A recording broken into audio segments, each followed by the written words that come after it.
اس دعا کو یاد کریں، اس دعا کو حفظ یاد کریں اور اس دعا کو پڑھیں اور اس دعا کو اپنی زندگی کا معمول بنائیں، اپنی نسلوں کو سکھائیں، حتیٰ کہ یہاں تک جس کھانے کے بارے میں شک ہو اس میں زہر ہے، یا جس کھانے کے بارے میں شک ہو یہ بیماری بن جائے گا، تکلیف بن جائے گی اور اس سے مجھے بیماری اور تکلیف ہوگی، یا اس سے اندر کوئی اس کے نقصان ہوگا، یا اس کے اندر کوئی بیکٹیریا یا وائرس، یا اس کے اندر کوئی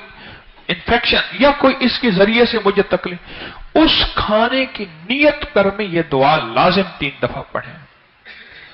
اعوذ بکلمات اللہ تامات من شر